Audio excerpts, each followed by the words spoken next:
UP DElEd third semester के सभी प्रशिक्षार्थियों का स्वागत है आपका अपने यूट्यूब चैनल टेट की पाठशाला में। दोस्तों, आज मैंने आप सभी के लिए गणित विषय से सर्किल टॉपिक से कुछ महत्वपूर्ण प्रश्न लेकर आया हूं, जो कि आपकी परीक्षा के लिए बहुत ही महत्वपूर्ण है। यह टॉपिक आपको 2 से 3 नंबर आपकी परीक्षा में दिला सकता है, अतः आपसे निवेदन है कि इस टॉपिक को अच्छे से पढ़िए। अगर आपको मेरा प्रयास अच्छा लगे तो मेरे चैनल को सब्सक्राइब करिए, वीडियो को अधिक से अधिक लाइक एवं शेयर भी करिए। चलिए दोस्तों, शुरू करते हैं आज का टॉपिक सर्किल यानी कि वृत्त। यदि आपकी परीक्षा में पूछ लिया जाए कि सर्किल किसे कहते हैं, इसकी परिभाषा लिखिए, तो सर्किल की परिभाषा आप लोग लिख लीजिए। यदि एक समतल में कोई बिंदु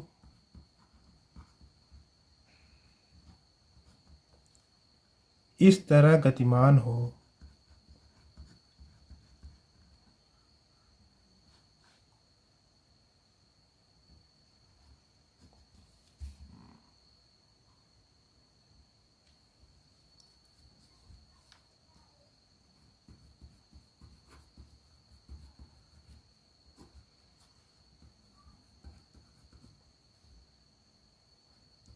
समतल में दिए गए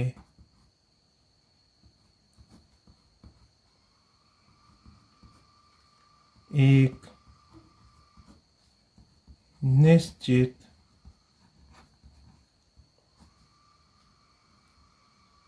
बिंदु से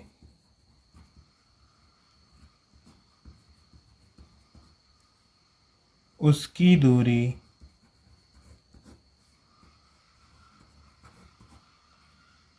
सदा नियत रहती है।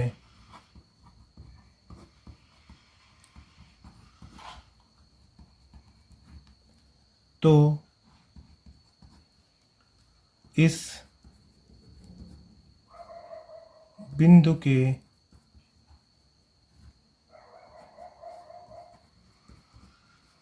पथ द्वारा बनी आकृति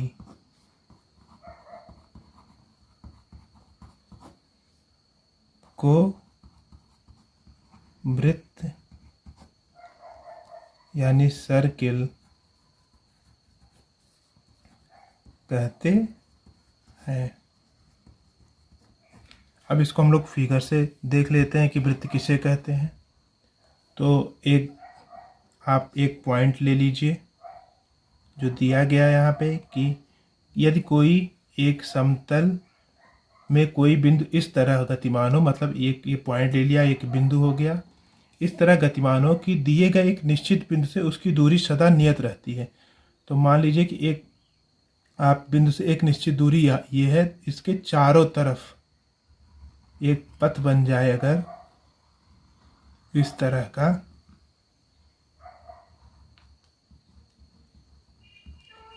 तो उसे हम सर्किल कहते हैं। जैसे कि ये आपकी मान लीजिए ये आपका हो गया त्रिज्या, इसको बोलते हैं त्रिज्या। और ये क्या होता है, अगर पूरी दूरी ले लिया जाए यहाँ से यहाँ तक की, तो इसको बोलते हैं व्यास, जो यहाँ से यहाँ तक की दूरी कहलाती है। त्रिज्या को हम लोग यहाँ से यहाँ तक, ये मान लीजिए सेंटर ओ दिया हुआ है, ये आपका ए दिया गया है और ये आपका बी दिया गया है। ये आपका व्यास हो गया। और जीवा क्या होता है, केंद्र से कहीं अगर के अलावा कहीं हम पूरी रेखा खींच दें तो उसे हम जीवा कहते हैं। तो ये आपकी क्या हो गई, आपकी जीवा हो गई। आशा करता हूँ कि यह आपको समझ में आ गया होगा। अगर परिधि किसे कहते हैं, अगर परिधि पूछ ले तो परिधि देख लेते हैं, परिधि किसे कहते हैं।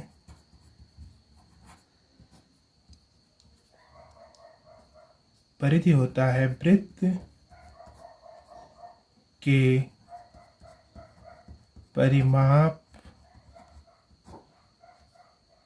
को वृत्त की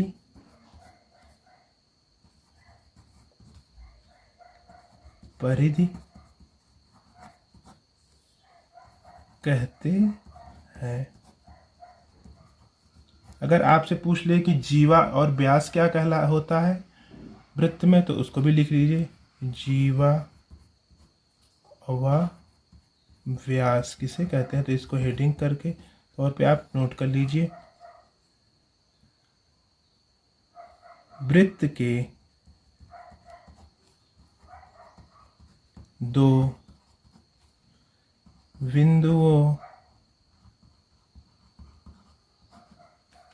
को मिलाने वाले रेखाखंड को वृत्त की जीवा कहते हैं। और व्यास क्या कहलाता है, तथा ऐसी जीवा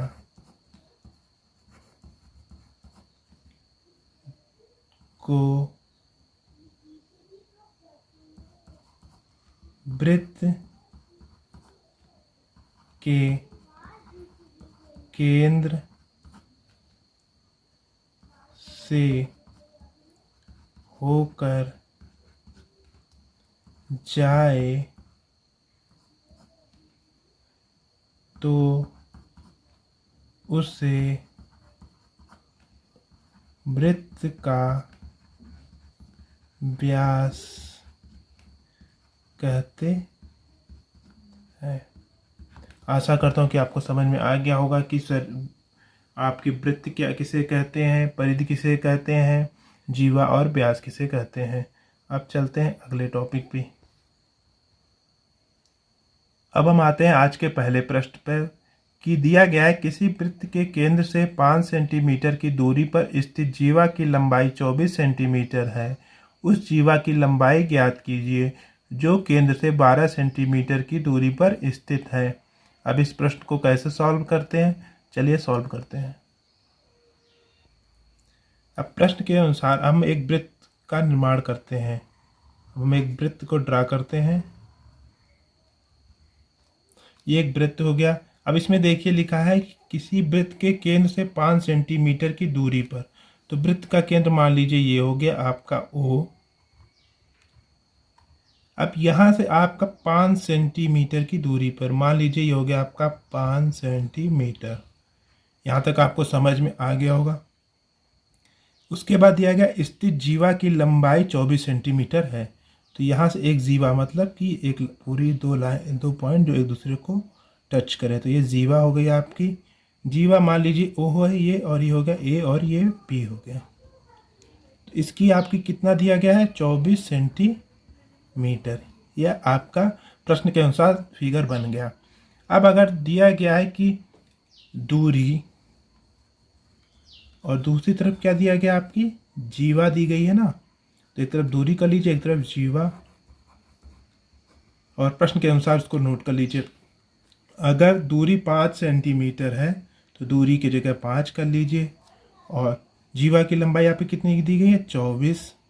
अब पूछा क्या गया है, उस जीवा की लंबाई ज्ञात कीजिए जो केंद्र से दूरी कितनी दी गई है आपकी, 12 सेंटीमीटर, तो यहाँ 12 कर लीजिए, और जीवा की लंबाई मान लीजिए कि x है। यहाँ तक आपको समझ में आ गया होगा। अब समानुपात का नियम लगा दीजिए। ये तीर नीचे गया और ये भी तीर नीचे गया। अब इस हिसाब से हम समानुपात का अगर नियम लगाएं तो क्या होगा कि आपका हो गया 12:5, समानुपात आपका हो गया कितना, 24:1। x। यहाँ तक आपको समझ में आ गया होगा। अब क्या करेंगे, अब देखिए बाहर का बाहर में गुणा कर देंगे और अंदर का अंदर में गुणा कर देंगे। तो देखिए बाहर क्या दिया गया, 12 और x, तो 12 इंटू एक्स बराबर आपका हो गया 24 इंटू 5। यहाँ तक आपको समझ में आ गया होगा। अब चलते हैं आगे। अब x बराबर क्या हो गया आपका 24 गुणे 5 और ये बटा 12 हो गया। तो ये 12 दूना आपका 24 होता है। यहाँ तक आपको समझ में आया होगा। तो x बराबर कितना हो गया 10 और किस में दिया गया सेंटीमीटर। तो आपकी जीवा की लंबाई कितनी हो गई आपकी 10 सेंटीमीटर। ये आपका आंसर हो गया। आशा करता हूँ कि यह प्रश्न आपको समझ में आ गया होगा। चलते हैं अगले प्रश्न पर। अगला प्रश्न दिया गया है, एक वृत्त में एक 10 सेंटीमीटर लंबी जीवा खींची गई है, उसकी जिसकी केंद्र से दूरी 12 सेंटीमीटर है। वृत्त की त्रिज्या ज्ञात कीजिए। तो इसके लिए हम फिर से एक वृत्त बना लेते हैं।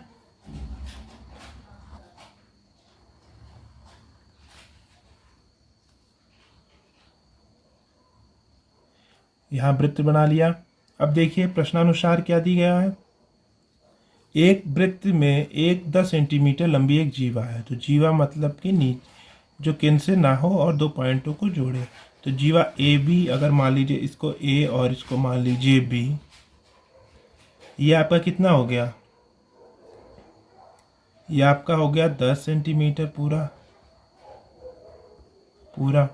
अब बताइए कि जिसकी खींची गई है, जिसकी केंद्र से दूरी 12 सेंटीमीटर है।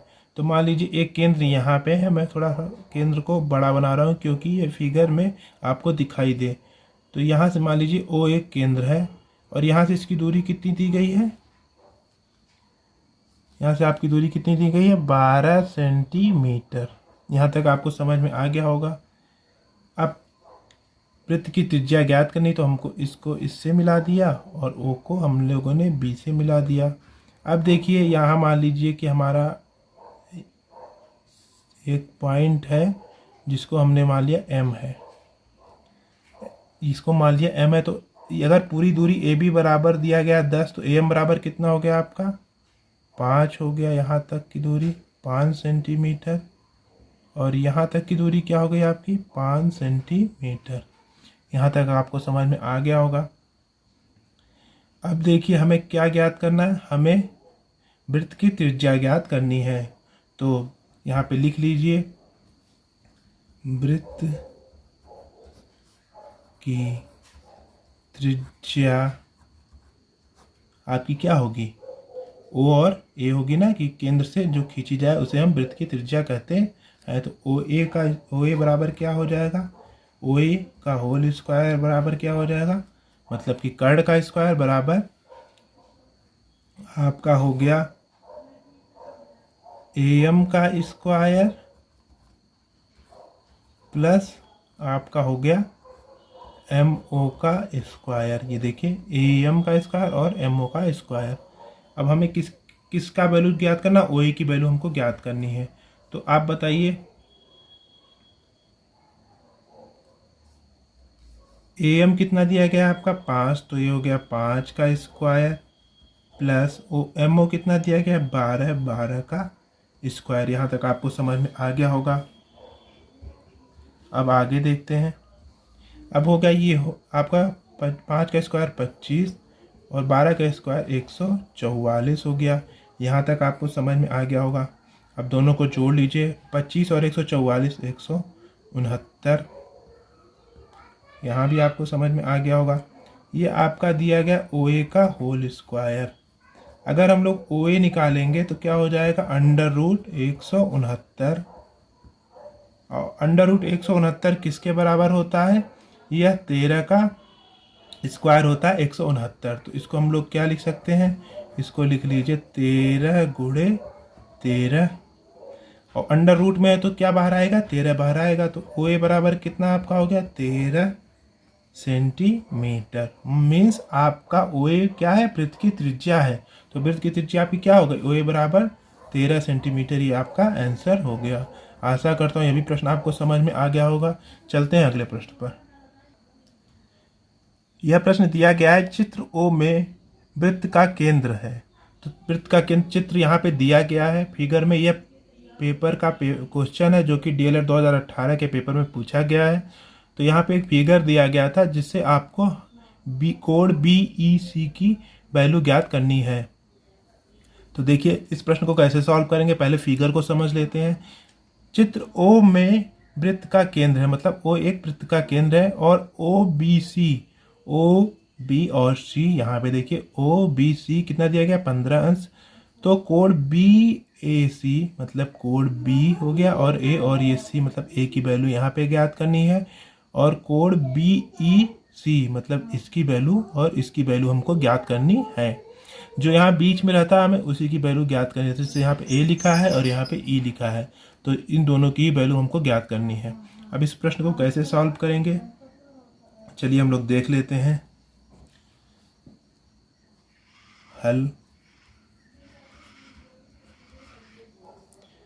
कोड BAC, ये देखिए कोड B हो गया और A हो गया और ये C, इसको हम लोग ले लेते हैं क्योंकि हमें कोड BAC की वैल्यू ज्ञात करनी है। तो इसी के लिए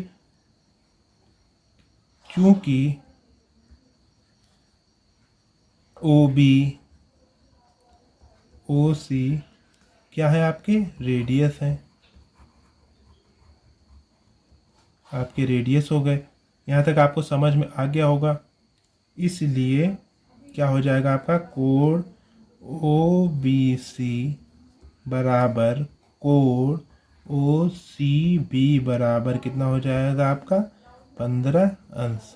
इससे ये देखिए कोड OBC हो गया और ये दोनों कोड आपस में बराबर होते हैं, जो कि केंद्र से अगर कोई है तो कोड, दो कोडों का योग बराबर होगा। तो ये दोनों बराबर हो गए।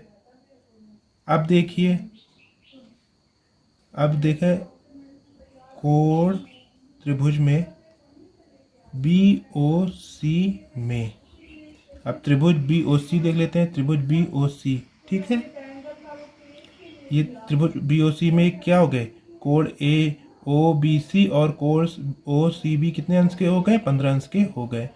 ठीक है, यहाँ तक आपको समझ में आ गया होगा। अब आगे चलते हैं। अब त्रिभुज BAC बराबर कितना हो जाएगा, BOC डिवाइड बाई 2। मीन्स जो ये होता है ये हमेशा कोण केंद्र पे बने कोण का आधा होता है। अगर ये यहाँ पे केंद्र पे यहाँ पे 40 अंश बन रहा है तो ये कितना बनेगा, 20 अंश यहाँ बनेगा। तो इस तरह हम लोग क्या करेंगे, ये हम लोग प्रमेय जानते हैं, यहाँ प्रमेय से लिख दीजिए। मीन्स कि अगर केंद्र पे कोण अगर 40 अंश का बन रहा है तो उसके बाहर उसकी जीवा पे कितने अंश का कोण बनेगा आपका, उसका आधा। मीन्स कि अगर 40 है तो उसका आधा 20 बनेगा। इस प्रकार से हम देख लेते हैं। तो कोण BOC बराबर कितना हो जाएगा, 180 अंश माइनस त्रिभुज OBC प्लस त्रिभुज OCB, इतना हो गया। जो कि हम लोग OBC का यहाँ पे इसमें देखिए त्रिभुज OBOC में हम लोग देख रहे हैं, तो कोण BOC क्या हो जाएगा आपका, 180 माइनस कोण OBC प्लस कोण OCB, तो कितना हो जाएगा आपका 180 माइनस आपका कितना दिया गया है, OBC कितना दिया गया, 15 अंश है ना यहाँ पे, तो 15 अंश प्लस 15 अंश, ये हो गया आपका। अब देखिए क्या हो जाएगा, इसको एक ब्रैकेट में कर लीजिए। अब देखिए क्या हो जाएगा, 180 में से 30 गया, 15 और 15 30, कितना हो गया आपका 150 अंश किसकी वैल्यू हो गई, कोण BOC की वैल्यू हो गई। यहाँ तक आपको समझ में आ गया होगा। अब आगे चलते हैं। तो कोण BAC बराबर क्या हो जाएगा आपका 150/2, क्योंकि हमने अभी देखिए यहाँ प्रमेय लिखा था कि क्या हो जाएगा बी ए सी कितने बराबर है, बी ओ सी का डिवाइड बाई 2। तो बी ओ सी आपका कितना दिया गया, 150 अंश दिया गया यहाँ पे, तो इसको 150 अंश यहाँ दिया गया है, इसका यूज हम लोग यहाँ पे कर लेंगे। B O C divide by 2 मतलब कितना आ गया, 150 का आधा 75 अंश। ये आ गया आपकी किसकी वैल्यू, कोण, यहाँ देखिए कोण बी ए सी बराबर कितना आ गया आपका 75 अंश। ये पूछा गया था कोण बी ए सी कितना है 75 अंश। पहला आंसर आपका ये हो गया, ये आंसर फर्स्ट है। और दूसरा आपका पूछा था कोण बी ई सी बराबर, तो क्या हो जाएगा 180 अंश माइनस का 75 अंश बराबर 105 अंश। तो कोण बी ई सी किसके बराबर हो गया आपका 105 अंश के बराबर हो गया। आशा करता हूँ ये भी प्रश्न आपको अच्छे से समझ में आ गया होगा। चलते हैं अगले प्रश्न पर, प्रश्न संख्या 4 पर। अगला प्रश्न है, चित्र में ओ वृत्त का केंद्र है। यदि त्रिभुज ए बी सी बराबर 40 अंश तथा कोण सी ए बी बराबर 80 अंश हो तो कोण ए डी बी का मान ज्ञात कीजिए। तो इस प्रश्न को सॉल्व करने के लिए सबसे पहले हमें फिगर दिया गया, इस प्रश्न को हम लोग पहले देख लेते हैं कि यहाँ पे दिया गया है ओ एक वृत्त का केंद्र है, यहाँ वृत्त का केंद्र ओ है। यदि कोण ए बी सी क्या है आपका ए बी और सी, ये कितना दिया गया आपका 40 अंश दिया गया है, तथा कोण ए सी ए बी, सी और ए और ये बी कितना अंश दिया गया 80 अंश, तो कोण ए डी बी का मान ज्ञात कीजिए। तो सबसे पहले हम लोग लिख लेंगे हल। अब हम लोग देखें त्रिभुज ए बी सी में, अब देखिए त्रिभुज ए बी सी में अगर हम तीनों अंतःकोणों का योग का फार्मूला जानते हैं कि त्रिभुज के तीनों अंतःकोणों का योग 180 अंश होता है, तो उस का यूज हम यहाँ पे कर लेंगे। तो क्या हो जाएगा त्रिभुज के तीनों अंतःकोणों का योग, एक में हो जाएगा त्रिभुज ए बी सी प्लस त्रिभुज बी ए सी प्लस त्रिभुज ए सी बी बराबर 180 अंश। यहाँ पे लिख लीजिए कि त्रिभुज के तीनों अंतः कोणों का योग, ये यहाँ पे यूज हुआ है। अब यहाँ पे वैल्यू रख लीजिए। अब यहाँ पे वैल्यू रखेंगे तो कोण ए बी सी, कोण ए और बी और सी कितना दिया गया आपका 40 और 40 कितना हो गया आपका 80, यहाँ पे आपका हो गया 80 प्लस 40 प्लस कोण ए सी बी बराबर 180 अंश। ये देखिए एक कोण 80 अंश दिया गया है, दूसरा 40 अंश दिया गया, प्लस तीसरा कोण सी की वैल्यू हमको ज्ञात करनी है। तो हम लोग ए सी बी बराबर 180 अंश हो गया। अभी कितना हो गया 120 प्लस त्रिभुज कोण ए सी बी बराबर 180 अंश के, तो त्रिकोण ए सी बी बराबर कितना हो जाएगा 180 अंश माइनस 120 अंश बराबर कितना हो गया आपका 60 अंश। तो कोण ए सी बी की वैल्यू कितनी आ गई आपकी 60 अंश हो गया। अब हमें दिया गया है कि किसका वैल्यू हमको ज्ञात करना है ए डी बी, यहाँ पे दिया गया है ए डी बी की वैल्यू ज्ञात करनी है। तो ए डी बी की वैल्यू कैसे ज्ञात करेंगे, त्रिभुज कोण ए डी बी बराबर कोण ए सी बी। यहाँ पे देखिए ए डी बी, देखिए ए डी बी और ए सी बी क्योंकि यह एक ही वृत्तखंड के कोण है, एक ही, यहाँ पे देखिए एक ही वृत्तखंड के कोण, तो ये आपस में बराबर होते हैं। तो इसकी वैल्यू कितनी दी गई है ए सी बी की वैल्यू आपकी 60 अंश दी गई है। तो कोण ए डी बी की वैल्यू क्या हो जाएगी आपकी 60 अंश हो जाएगी। ये रहा आपका आंसर। चलते हैं प्रश्न संख्या 5 पर। प्रश्न संख्या 5 दिया गया, नीचे दिए गए वृत्त में जीवाएं ए बी एवं सी डी परस्पर समकोण पर काटती है। यदि कोण बी डी सी बराबर 15 अंश है तो कोण ए सी डी का मान ज्ञात कीजिए। तो देखिए ये एक फिगर दिया गया है, इसमें दिया गया है कि ए बी और सी डी परस्पर समकोण पर काटती हैं। ए बी जो है ये देखिए, ए बी और ये सी डी ये किस पे काटती है, समकोण पर काटती है। ये 90 डिग्री हो गया आपका। अब देखिए यदि कोण बी डी सी मतलब ये बी डी और ये सी बराबर कितना दिया गया, 15 अंश फिगर में दिया गया। तो मुझे वैल्यू, हम लोग को वैल्यू किसकी ज्ञात करनी है, तो त्रिभुज ए सी डी, तो ए और सी और डी की वैल्यू मतलब हमें इसकी वैल्यू हमको ज्ञात करनी है, इसको वैल्यू हमको ज्ञात करनी है। अब यहाँ तक फिगर आपको समझ में आ गया होगा। तब देखिए क्या क्या दिया गया, हम लोग उसका यूज करके करते हैं। तो पहले हल, त्रिभुज कोण बी डी सी, इसकी वैल्यू आपको कितनी दी गई, 15 अंश दी गई है, तथा एंगल डी ई बी बराबर कितना दिया गया आपका 90। ये देखिए समकोण मतलब 90 डिग्री होता है। यहाँ तक आपको समझ में आ गया होगा। तो हमको वैल्यू किसकी ज्ञात करनी है, तो हो जाएगा इसलिए कोण डी बी ई बराबर 180 माइनस 90 प्लस और ये 15, डी और ये बी और ई, देखिए डी बी और ई की वैल्यू हमको, बी की वैल्यू हमको ज्ञात करनी है। तो क्या हो जाएगी, ये 90 दी गई है और ये प्लस 15 दी गई है।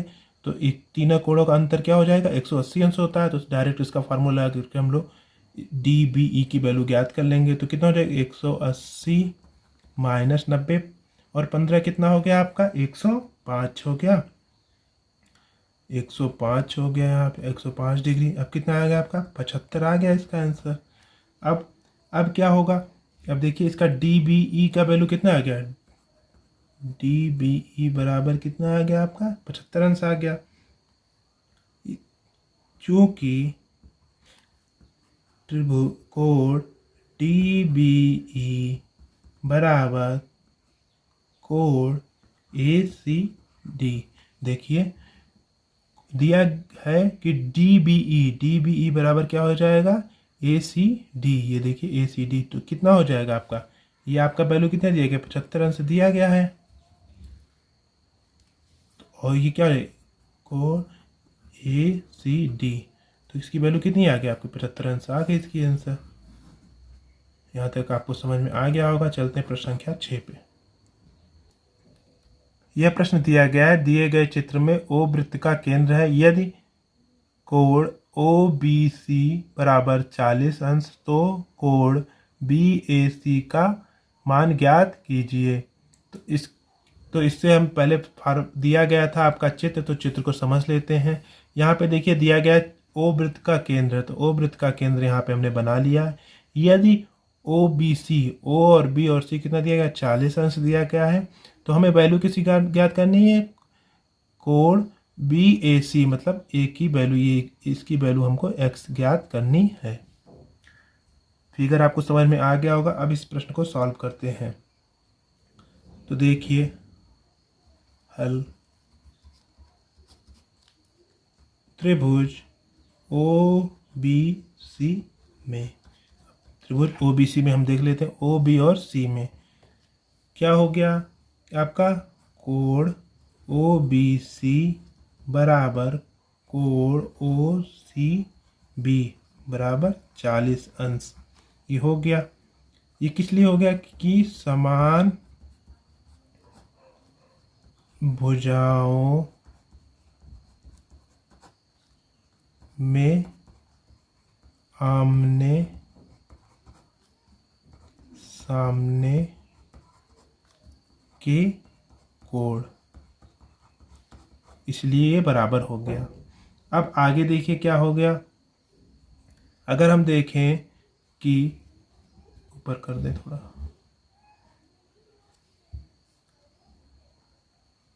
कोण BOC बराबर क्या हो जाएगा 180 अंश माइनस BOC, मतलब इसका कोण, मतलब इन दोनों, ये 40 हो गया, ये 40 है तो कितना हो गया 180 माइनस 40 अंश प्लस 40 अंश। यहाँ तक हो गया, समझ में आ गया होगा।